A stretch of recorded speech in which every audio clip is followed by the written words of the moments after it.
Please select Korean or English using the globe icon at the bottom of your screen.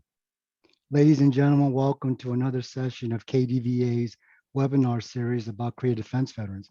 I am Colonel Retired Steve Lee, the Senior Vice President of KDVA. Since signing the Armistice Agreement on July 27, 1953, the Joint Security Area in the Demilitarized Zone has served as a place for the two sides to communicate and work out disputes. Over the decades, the JSA has been in an area of engagement and danger for U.S. and ROK soldiers. Today, we have gathered to learn about the dangers and engagements in the DMZ and how the DMZ has changed since that terrible day on August 18, 1976, with the family of Major Arthur Bonifas and former Joint Security Area, or JSA, Battalion Commander, Lieutenant Colonel Sean Morrow. Our agenda is opening remarks from General Retired Vincent Brooks, KDVA Chairman and President. Then we will have a discussion with our panels, and then we will close with Q&A with our audience members. You can submit questions at any time using the Q&A tab at the bottom of your screen. Please keep the questions relevant to our discussion and short. This webinar will be available on the kdva.vet digital library by tomorrow. Now, ladies and gentlemen, I would like to introduce General Brooks. Sir.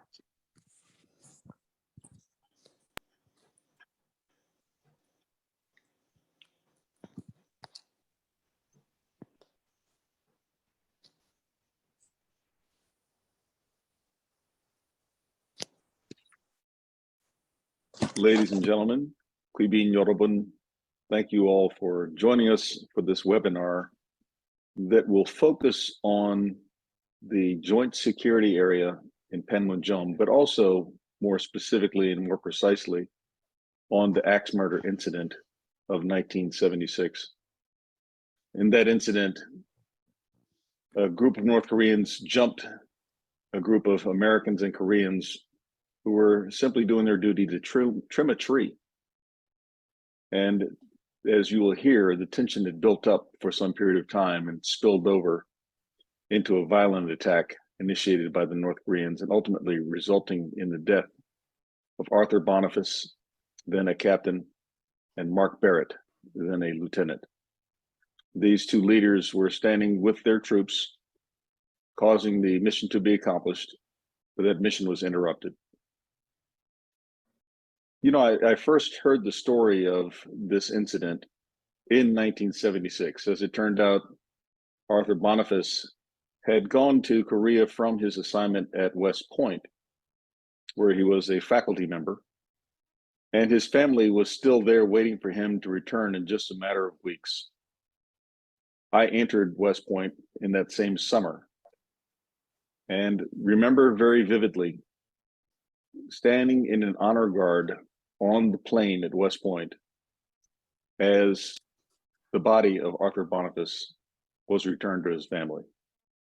And we stood there and saluted as he passed by. And I remember that as perhaps the first memorial event I ever participated in as a person under arms.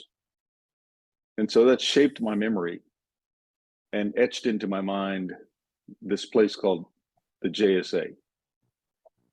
A few years later, when I was serving as a company commander myself during the Cold War in Germany, my battalion commander, then Lieutenant Colonel Ed Sheeran, had these wood blocks made of poplar wood in his office and axe handles, or mattock handles, I should say more precisely, mattock handles that he had posted in his office. And I asked him, what's the story behind this, as I was his battalion adjutant and he was the commander.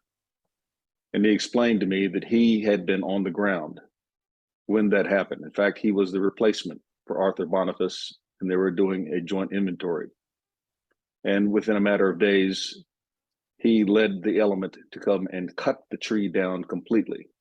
And those segments of poplar were from the actual tree at Panmunjom, near the Bridge of No Return. That etched even further into my mind the significance and the human story that is behind what happened in the Joint Security Area on that fateful day. My third encounter with the Joint Security Area was being a battalion commander in Korea, this time in Tonggucheon at Camp Casey. And while we were not posted on the DMZ, we frequently visited the DMZ and provided security behind the joint security area in case something happened to that last American element that was still on the DMZ. It's the United Nations Command Security Battalion in the joint security area, the same unit that Arthur Bonifas had been part of. And I visited the JSA many times and finally was able to see the location of that tree with my own eyes and to stand at it, right at the edge of the bridge of no return, and to feel the unique environment of the joint security area. It wasn't like any other part of the demilitarized zone. There is no fence. There's no separation. There's no 2-kilometer standoff except for the fact that it is inside of the 2-kilometer standoff that is otherwise known as a demilitarized zone. It's a unique area. And I could feel the tension inside of there as one side watched the other constantly. And that had changed fundamentally since 1976 when this incident occurred. Prior to that time, people could move around together and interact with one another in generally a friendly and negotiating way. But that ended in 1976 with the murder of Arthur Bonifas and Mark Barrett. Finally, my time as the commander of U.S. forces in Korea, and with it, the commander of United Nations Command, that had responsibility for that same small area, the same joint security area that had been so important to the creation of the armistice and remained important through the preservation of it. And on many occasions, I visited or I brought dignitaries who wanted to see it for themselves. And indeed, toward the end of that time, we were able to change the conditions and lower the risk such that we could reduce our security in there one more time, almost to the levels that they were in 1976. It was a risky decision. It continues to hold, as we'll hear during this discussion today. But it makes one wonder, will there ever be a time where North Korea and South Korea can be in peace? The armistice itself, which is preserved by those like Arthur Bonifas and Mark Barrett and the soldiers who were with them, US and Korean, that armistice was supposed to be a temporary measure until lasting peace could occur. That was the expectation when the document was signed by General Mark Clark in 1953. Where are we today? Well, let's find out. Let's remember those who sacrificed in such a significant way there in the joint security area, and their symbolism for all defense veterans from the United States and South Korea who have stood the watch during their time in Korea to make sure that war does not resume. Thank you once again for joining us. For those of you who are new to the Korea Defense Veterans Association, this is what we do. We honor those who served in the defense of Korea and who continue to serve in harm's way in the defense of Korea. And we support and strengthen the Korea-US alliance, which remains critically important to the United States of America and to the Republic of Korea. Please join us. Thank you for joining us for this webinar, and we look forward to your feedback after this is over. Sir, thank you very much. He is literally on the road and could not join us live. So we really appreciated his recorded message. So in today's webinar, we will cover these main topics: dangers of serving in the DMZ, especially in the 1970s, how the DMZ is different now, ROK US teamwork along the DMZ, and then observations of the North Korean military through the years. We are honored to have members of the Bonifas family here with us today. Marcia McGuire Bonifas is the widow of Art Bonifas. After West Point, she and their 3 children moved to Colorado Springs to the Air Force Academy, to be assistant cadet hostess. Then she became a political appointee during the Reagan administration at Champus in Aurora, Colorado in marketing. She transferred to the Pentagon in 1987 with the Defense Health Agency as the Director of Customer Service Division until her retirement after 22 years of federal service. Marcia retired at Bethany Beach, Delaware, where she continues to work with military families at Dover Air Force Base at the Center for the Fallen, and she travels the world as COVID allows. Beth Bonifas is the daughter of Art and Marcia. She used the ROTC scholarship at Georgetown University and was commissioned in the Army Nurse Corps in 1989. Beth trained as a pediatric nurse and was stationed at Fort Gordon and then Tripler Army Medical Center. She left the Army in 1993 and settled in Virginia Beach. That's a good place. And she has been working as a pediatric nurse practitioner at the local children's hospital. Corporal Andrew Arthur Bonifas is the son of Beth and grandson of Art and Marcia. Andrew graduated from Old Dominion University in 2017 with a Bachelor of Science in Geography. He enlisted in 2019 as a 92 Foxtrot, or F, petroleum supply specialist, and attended basic training at Fort Leonard Wood, and then AIT, or Advanced Individual Training, at Fort Lee. Andrew is currently at Fort Riley in 1st Squadron, 6th Cavalry. He deployed to Camp Humphreys in Korea from January to October 2021.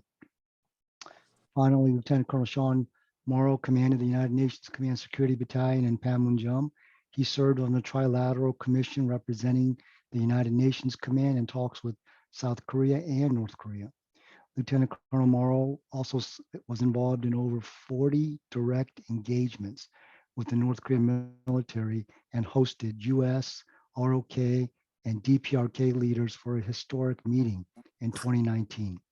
Lieutenant Colonel Morrow led a rifle platoon in 3rd Infantry Division during the invasion of Iraq in 2003 and commanded an infantry company in Baghdad during the surge of 2007-2008. Sean currently serves as the director of the Combating Terrorism Center at West Point and is a PhD candidate at the University of Chicago. Fine schools, all of them.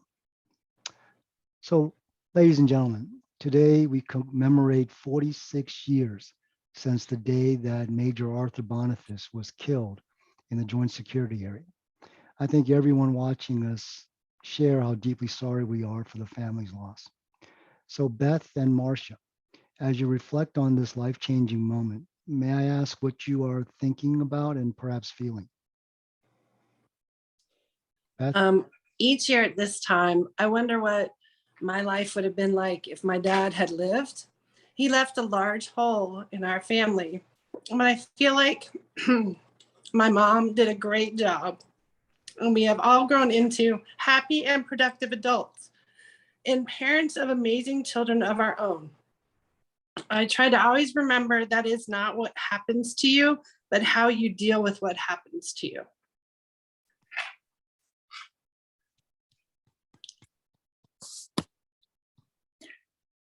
I just remember how wonderful the military families were to us, not just then, but for years and years, and even now. There's always somebody who asks, is there anything they can do from the class?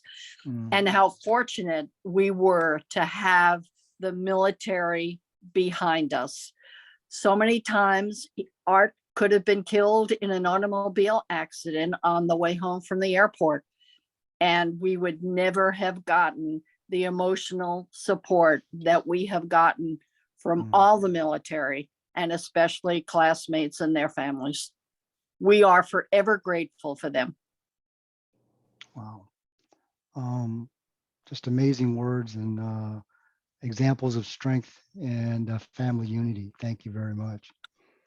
Lieutenant Colonel Morrow, we really appreciate that you have been supporting the Bonifas family over the years. As a former commander of the JSA Security Battalion, what are your thoughts about the axe murder incident?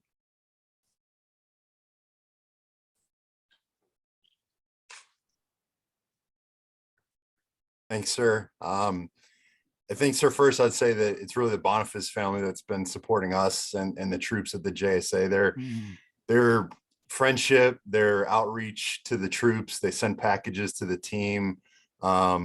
It just, the support, goes kind of the other way. And we're just so grateful for their friendship, for their example, and for what they've given to the unit and to our Army. I think, sir, I'd start off by just saying, I actually heard about Arthur Bonifas when I was 18 years old, if you can believe it. I was a student at a military junior college, and a friend of Art and Marcia's, Sam and Maddie Wrightson, were my mentors at that junior college.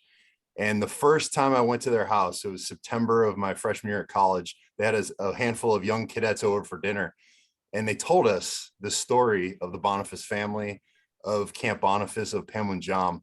And it was the first war story I'd ever heard. I didn't come from a military family.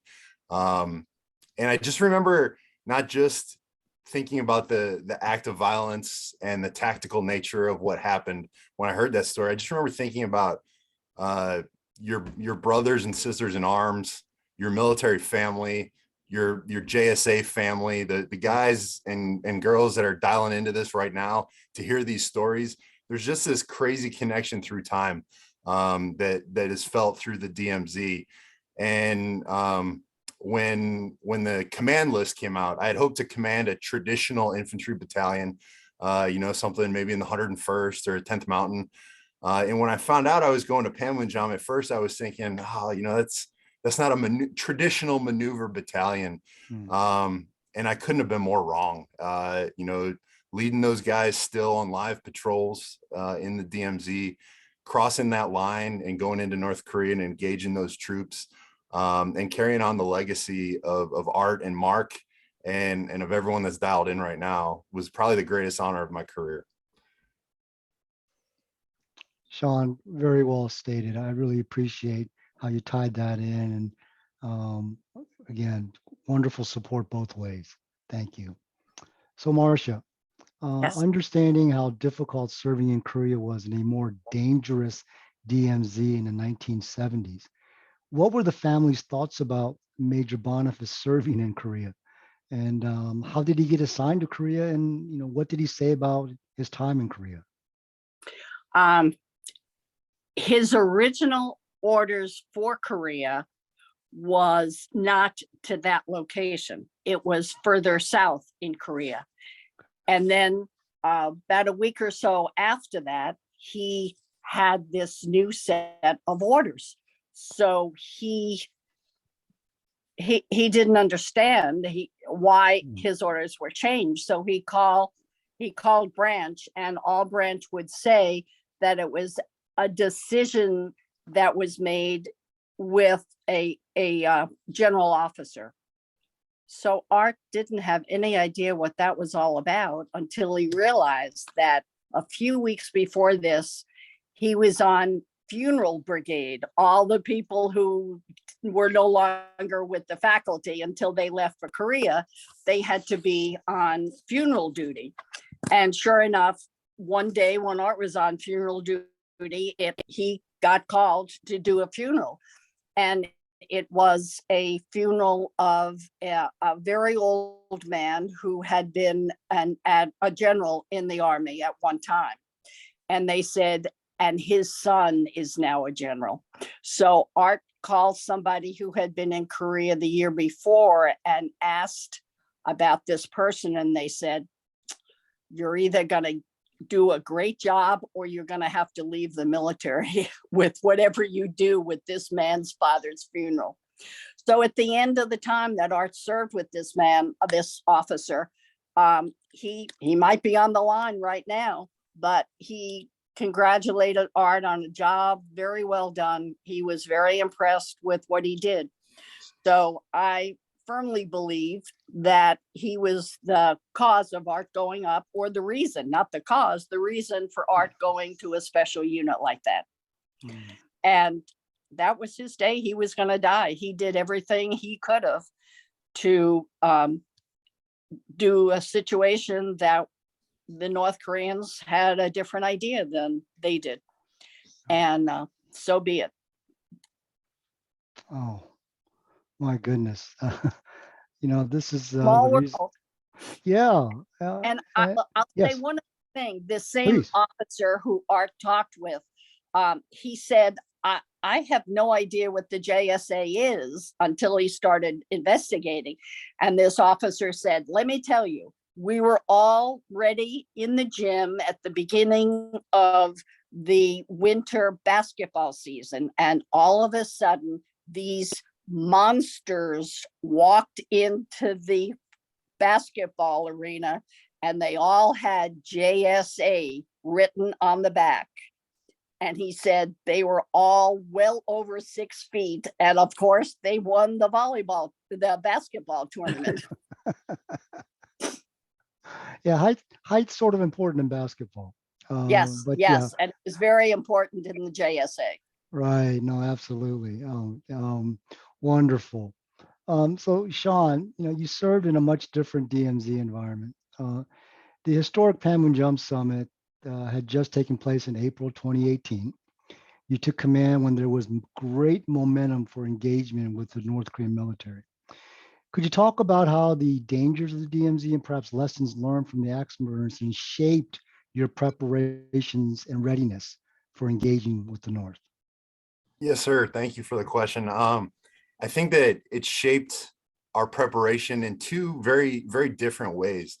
The first way was almost a sense of patience and in a sense of de-escalation, believe it or not. I would actually reference my predecessor, Lieutenant Colonel Matt Farmer, who was just a very studious officer who knew everything about the Bonifas family story. And he reflected a lot on a letter Art had written to Marcia. It was one of the first things he told me about like the job of de-escalation. And I think that played a key role in the defector incident in December of 2017, because Lieutenant Colonel Farmer made sure that his troops knew they always had a right to self-defense. But when that defector ran across and those North Koreans were shooting at that defector, the US and ROK soldiers were not in immediate danger. And those soldiers had the discipline to not escalate that situation. It would have been very easy for them to engage those North Koreans. And then who knows, if 6 or 8 people died in December of 2017, do we still have January 2018 in the period of cooling off of the tensions? Who knows? We don't know. But I know that Matt Farmer thought almost every day about the axe murder incident, and that really influenced how he talked to the troops, how he trained the troops, and this notion of we are ready, but we also are not going to do something that's not necessary. And that takes tremendous discipline of the young privates and sergeants on the line. So it's a tremendous privilege to be able to lead those troops. The flip side is the reality of how that day ended, and the fact that you can be going from a reasonable engagement very quickly into something violent. And because of that, the martial arts that the ROK soldiers do, the Taekwondo, making sure the US troops on the line are now all combatives level 1 certified, making sure that the marksmanship is always practiced, just constantly being prepared to flip the switch. And I think that's the discipline of the young soldiers and NCOs at the JSA, is this ability to know that you could step up to that line and the North Koreans could try to make you flinch, could try to intimidate you, could kind of do a little juke and try to make you go for your weapon, but you're not going to do it. But as soon as that moment crosses where you need to do it, you're ready to do it and you're not afraid to do it. And I think that those are the lessons of 1976 that we still carry forward today, and frankly, prepare the deterrence that keeps everyone safe, but also keeps that open spirit that they showed in those days, that, hey, doesn't matter if they, try to intimidate you, you be open to having that dialogue and creating options for the UNC commander and for our diplomats. Yeah. Well, really well stated. And I saw firsthand how great Lieutenant Colonel Matt Farmer was. I was the secretary when I was on active duty of the United Nations Command Military Armistice Commission. And I saw firsthand how exactly the way you described it. Troops were professional. They were ready, but they took assessment of the situation and determined there was no need to fire back. Who knows what that could have led into? Something much, much worse at a place specifically designed for dialogue and not violence. So thank you for making that point, Sean. Really appreciate it. Andrew and Beth, I understand that you have visited Korea. What are your impressions of modern Korea? What do you think Major Boniface would think of Korea? Andrew. Well, first of all, I wish I could have met him. Definitely he passed a short time before I could even be here.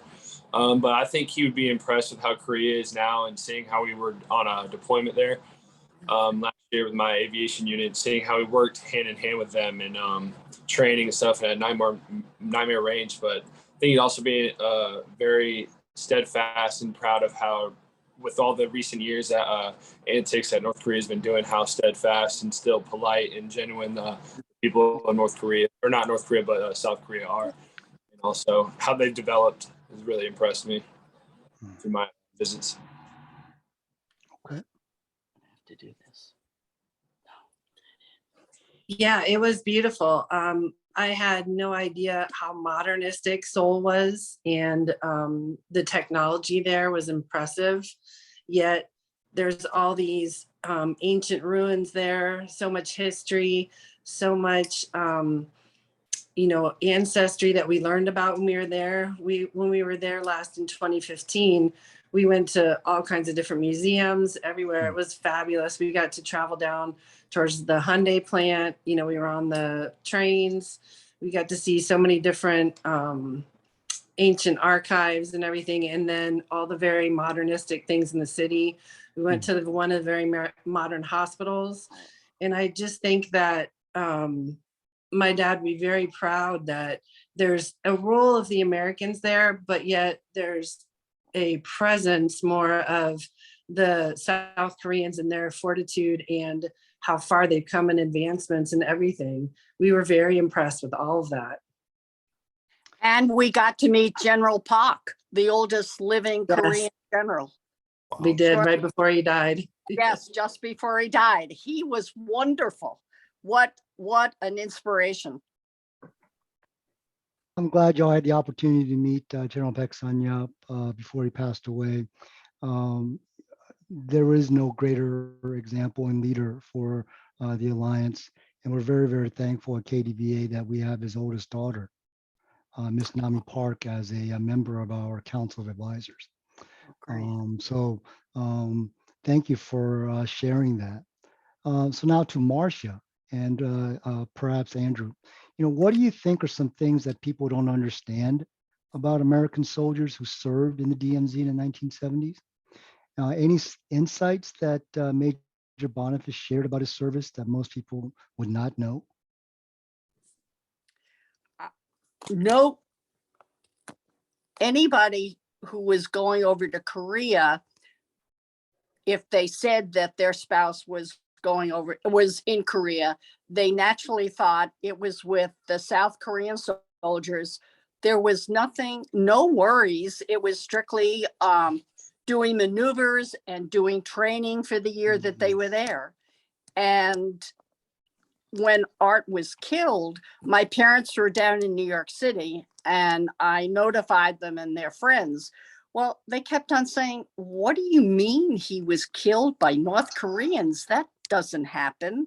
There's no way that the North Koreans would be anywhere near, because, he was fighting with the American troops. Well, he wasn't exactly with the American troops, but he also felt as though his temperament was very well suited for that job with the JSA. He was a very calm individual who thought things out very quickly. In his case, not quickly enough the last day, but he did not jump to conclusions. He was very thoughtful. And that's why he did well teaching math. Yeah. So Andrew, any thoughts on this? Kind of going off what Colonel Morrow was saying, like being there, seeing the JSA and as well Camp Bonifas, how it's so quiet there, but it's kind of tense. And I just don't think people realize how like tense it really is. Like civilians who haven't been there and seeing like the trenches and everything, and how they're still like, they have a pool, the gym and everything. They still operate the soldiers there, and that how professional and family and tight knit it is. So I definitely think that's definitely improved since probably the 70s. Since I was just there last 4th of July weekend when I was there staying with Colonel Luce at the time. So I just don't think people really realize how like it's close knit there and very professional as a family, but there's also tensions, underlying tensions. So You're always on your best behavior and shape. exactly. And so that's a very interesting point that both of y'all bring. You know, visitors go there and they spend maybe 3-4 hours at a time, right? And you get that sense that you got to be constantly ready. Well, when you think about it, our soldiers who are stationed there, that's what they live 24/7 during their entire tour there. And so it's quite remarkable how well they adapt to that really unusual situation and do so well, as Lieutenant Colonel Morrow knows. So Sean, from your experiences in working with the North Korean military, you know, what do you think are prospects for relationships between the United Nations Command, which includes the United States, South Korea, and the other 17 sending states, and North Korea? I think that we're in a difficult time right now because I think that the relationships between UNC and the US and the ROK and North Korea, they're going to follow the leadership. And right now, there's not a lot of dialogue at the highest levels, at least not a lot of public dialogue. We were very fortunate from 2018 to 2020 that that the leaders decided to have some engagement. And what happened then is that I think that from the North Korean perspective, if their leader was engaging, then they had more of permission or freedom or ability to be engaging. I'm very grateful that General Brooks and then General Abrams included the JSA team in a lot of that dialogue and negotiation. Historically, our role would be to secure those things, but sir, as you know, as UNC headquarters moved down from Seoul, it became a little bit harder for folks from UNC to always get up to Panmunjom. And when they asked the JSA to sometimes participate in these negotiations side by side with UNCMAC, it helped us get an understanding of our counterparts. Yeah. And while I think that there's difficulty at the strategic level right now, I believe that when the window is open, the people there are willing to talk and engage. And what we found through over 40 engagements with North Koreans, and that's not just a handshake at the line, but spending 8 hours across the border, conducting, some demining operations with the North Koreans. There was actually a time in October of 2018 where US soldiers, South Korean soldiers, and North Korean soldiers were working together on a combined demining operation. And it was amazing. And the world didn't really get a chance to see it. But in those interactions, the North Korean soldiers became curious. At first, they were cold and very, very formulaic. They would only say what was in their notebook. But when you're stuck in the rain for 8 hours together, you start to ask questions about families, experiences, ambitions. And it was just a very human moment between people that we've been taught, are evil. And in fact, at one point they said to us, "You are so different," you meaning UNC soldiers, ROK and US soldiers, "you're so different than we were taught you would be." I mean, they are taught from a young age to hate us. And so I think engagement is the only possibility. And I think that Camp Bonifas and Panmunjom has an important role to play in trying to reduce the tension there to allow UNCMAC, the UNC commander, the ambassador, and all to have some dialogue. So right now, it looks like it's tough, but I'm very hopeful about the possibilities. Well, you brought up a really good point, that the difficult mission of the security battalion there, because you got to be ready for any kind of kinetic action there at Panmunjom, but also ready for engagement and dialogue. I mean, totally different missions, but you got to be equally prepared for both of those. And I appreciate your perspective on that. Yes, sir. Um, Could I just yeah. add one thing? Please. Kind of running through all these questions about, how does then influence now, and how does, Yeah. Bonifas and Barrett influence today? I was lucky to be, the commanders and command sergeant majors of the unit have stayed in close touch. And I was lucky to be on an interaction between the current commander, Chris Mercado, and Beth and Andrew, where he said just this morning at PT, me and my sergeant major were talking about Art Bonifas and Mark Barrett. And so it doesn't even have to be an event. It doesn't have to be the memorial that we're going to all, enjoy tonight or remember tonight and tomorrow in Korea. But literally every day, the presence, the influence, the inspiration is there. Well, there's no doubt that Marcia, Beth, and Andrew have such a huge part in that connection that is really alive there. So let's go to some Q&A with our audience. Now, let me start with this one for Marcia. So are there any funny stories that Major Bonifas used to tell, or do you have any funny stories about Art Bonifas that you would like to share? And please keep in mind, this is PG-13. Yeah.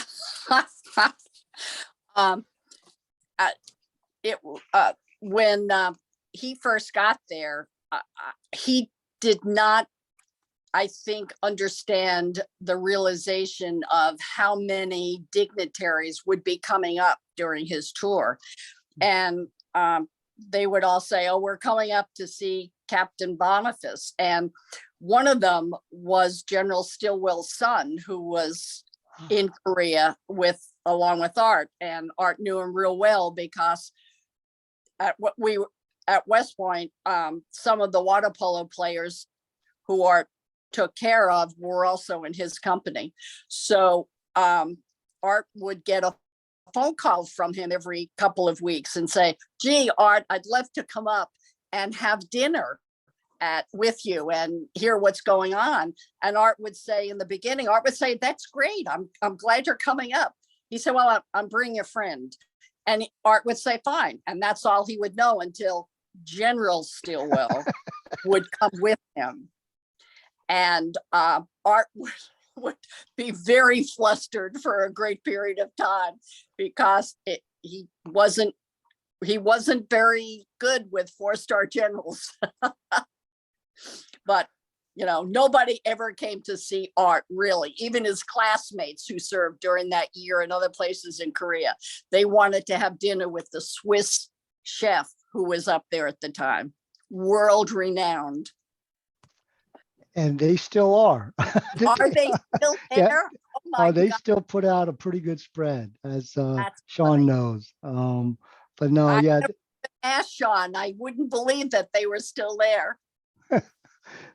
So, the classic, make sure you know exactly who's coming for dinner, because a Right. friend can turn into somebody that is far beyond just a friend. Right. Well, I'm sure he was afraid that Art would have put his blues on in order to meet them when they came in. Yeah. So let's go to Sean real quick. Let's see this question. What are some things that people misunderstand about the DMZ and the US and Korean troops that are stationed in the DMZ? Any thoughts? I think most of America doesn't realize that we have US forces literally on the North Korean border. I think everyone's, vaguely familiar that we have a deterrence force and USFK over there. But I often find when I tell people I was stationed inside the DMZ that they're very surprised. I think that people that are familiar with our role there, people inside the Army, sometimes think that the JSA is just about the tours and about the distinguished visitors that come up to try to understand, and don't realize that, the troops are putting on the nods and rucking up and patrolling the DMZ, and that it's still a very dangerous place. I think oftentimes when people come and visit, they get that feeling and that sense that Andrew talked about. The tension is always there.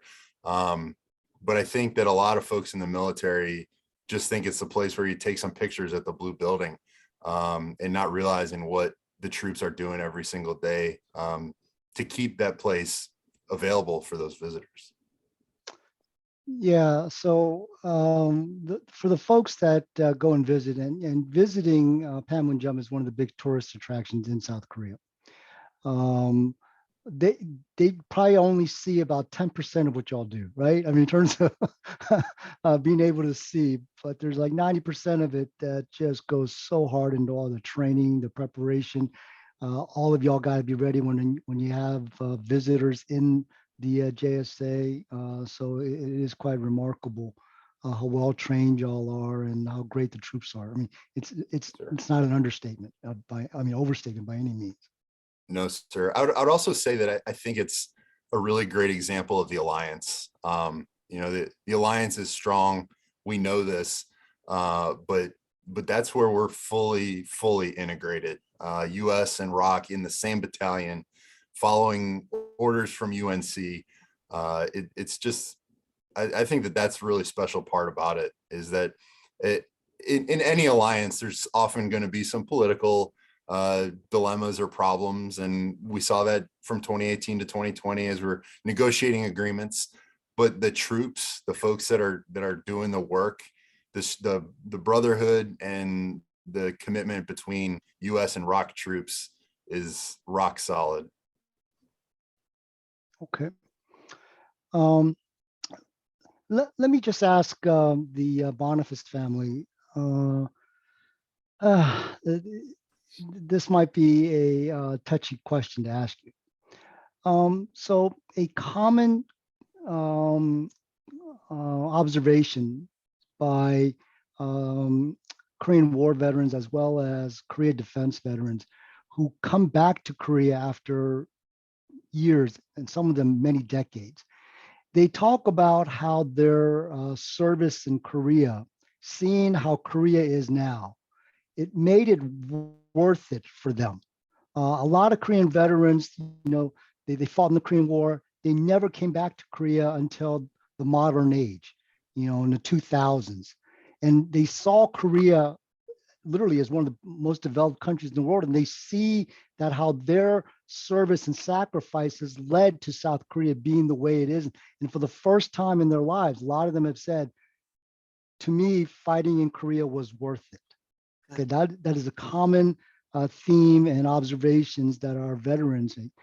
So what do you think? And obviously losing a family member is difficult, but do you think his service and from what he stood for and all of the great lessons that have followed from him, do you think that his service in Korea was worth it in your observations?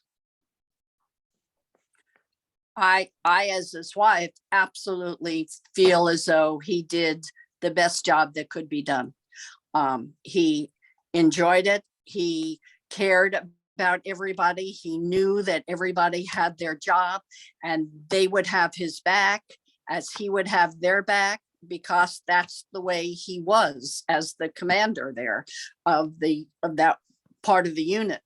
And I think he would be thrilled to see that all the work that the Americans did in the Korean War and since all helped to build a Korea that is a wonderful place and is a world sight. And I am not, what's the word? I'm glad he got his service done, and he did it with honor and dignity. Oh, wow. Thank you, Marcia. You're welcome. I know you were young, but I would have to say his relationship with his South Korean counterpart, Mr. Kim, I think was something that was not common practice in the 70s. And I think the relationship that he and Mr. Kim had was a good example and role model for how the South Koreans and the American troops are working together now. So I think that would thrill him, because I'm not sure that previous people in the roles he was in had a similar connection, but he and Mr. Kim had love and respect for each other and brought their troops together a lot. And I do think, from what I've heard from Mr. Kim especially, that was something new in the 70s. And so I think that relationship between them and our continued relationship with Mr. Kim shows that was important at the time. And I think that's been carried on. Okay. I agree. Wonderful. Andrew, would you like to add anything? I know you weren't alive at the time, but. I mean, seeing from the relationship that like Mr. Kim still like keeps up with us every year around Christmas time, seeing how we're doing, seeing how I'm doing, I think it really seems like Mr. Kim took it on himself to be more of like a father figure to me and be like the grandpa that I was never able to, because Art had passed away so soon. So I think like that's what I feel now with Mr. Kim, like him keeping up with the family. He basically considers him, myself, his like grandson with the relationship from the incident. Very true. Wow, pretty amazing. Thank you for sharing that. I know that potentially that was a difficult question. So let me go to one of our audience members also gave us a question. Does the family feel that cutting the tree was an appropriate response? Can I talk to that? Sure. A couple of years ago, I got a phone call from the Korean embassy in New York City, and they said that they were coming down to Washington and they wanted us, Mrs. Barrett and I, to be there. They needed Mrs. Barrett's address.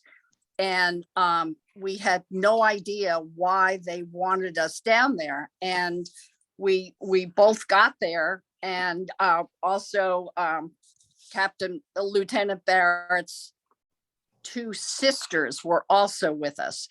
And to make a long story short, the president of Korea was about to lay a wreath at the Korean War Memorial. And we were honored guests, and we were in the front row, and we would be shaking hands with the Vice President of the United States and also the President of Korea.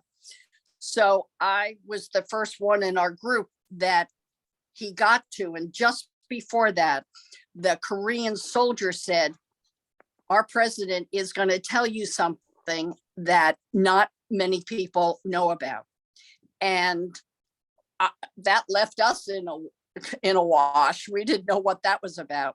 And as he shook my hand, the president, who is now still the president of Korea, his interpreter told me that that man was in the army at the time of Art's death, and he was one of the men in the white jiu-jitsu uniforms who led the group in to chop down the tree.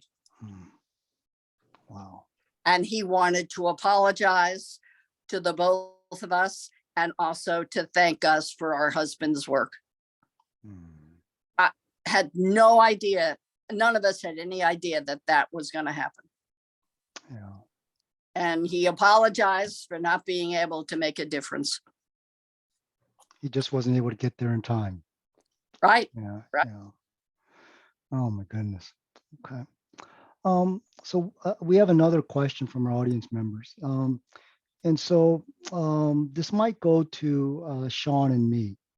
The question or comment is, as a military spouse currently with my husband serving in Korea, why doesn't the military better educate the spouses on the real dangers and events that has led to the U.S. serving and continue to serve in Korea? During in processing, a cultural awareness briefing is given to the military and spouses, and spouses may attend, but nothing is presented or said about this event or the events in 2017. Now, I understand, Sean, you're still serving on active duty. So if you're not comfortable addressing this, I've got just a couple of thoughts. You can go ahead, sir, and I'll jump in if there's anything else. So first of all, one, really appreciate the military spouses tuning in. Thank you. We talk about how our service members are assigned there and they serve there because that's their duty. But when family members go, whether they're physically there or back home, they're serving as well. There's no doubt about that. To the point about better education, I'm not sure exactly what's presented in processing. I'm glad that spouses can attend. I applaud you for going and trying to understand better. I think part of it is there's a careful balance strategically that also touches down to personal, that the North Korean threat is real, and that's why you're there. And as Sean Morrow talked about, we've got to be ready at all times. And the realities are the examples of the axe murder incident and then the North Korean defector is that by being prepared at all times with our training, our readiness, may not always turn out the way that we want. But I think that we can be rest assured that overall the U.S.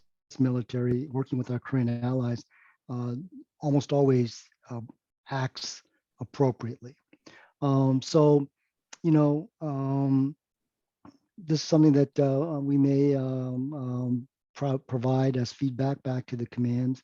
But I think that there's just a fine line that they've got to walk between overselling the threat versus no, that there's a real threat and we need to be there and we need to be prepared.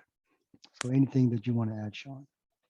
Sir, that's really good. I think, first of all, I want to second just the gratitude to you and to your spouse for serving in our military and especially in Korea. I hope if you're there in Korea that you're enjoying it and seeing what the country has to offer.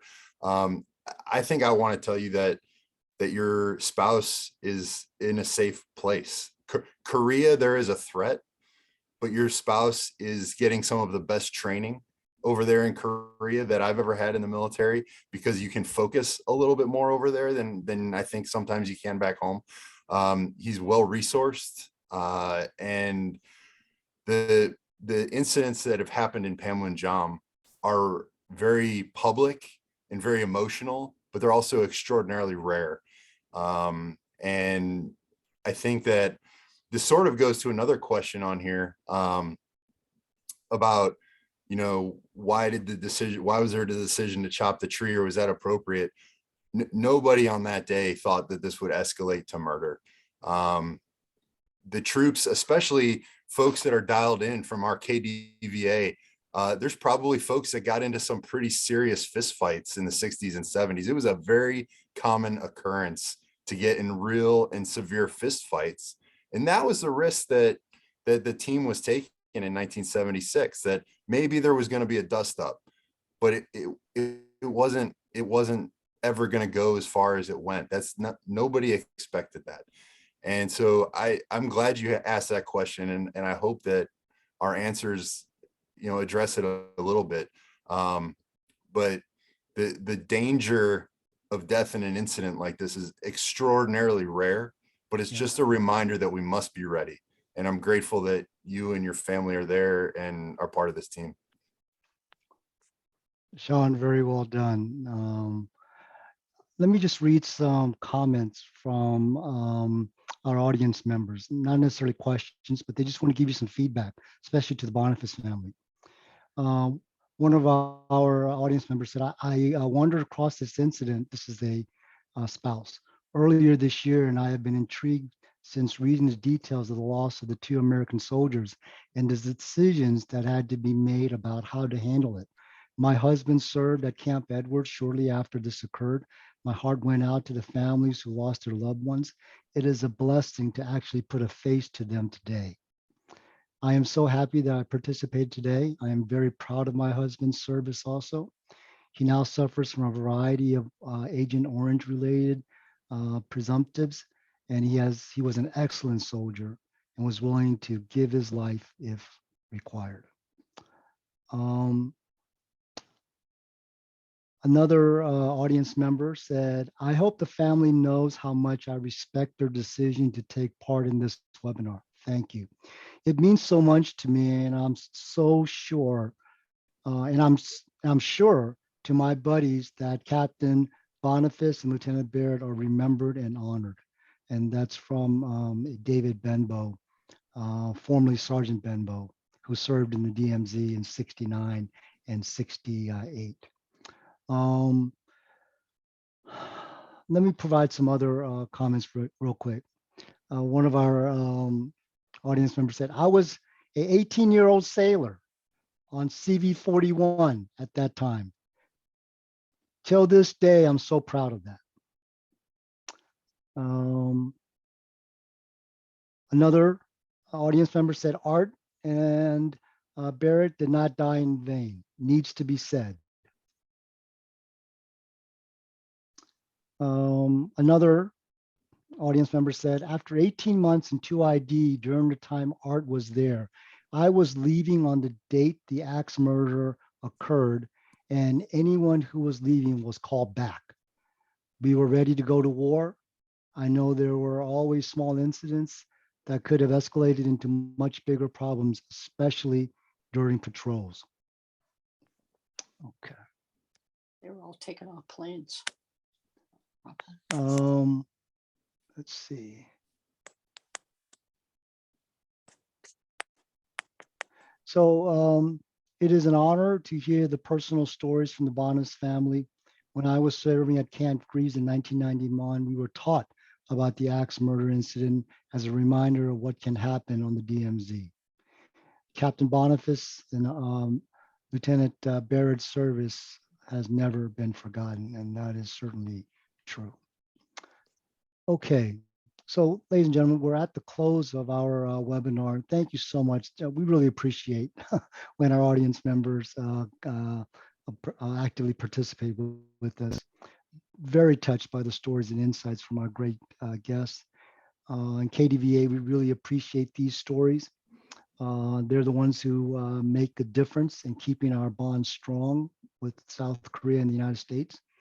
In KDVA's theme for 2022 is We Are the Alliance. We, the people that you see here and the people in the audience.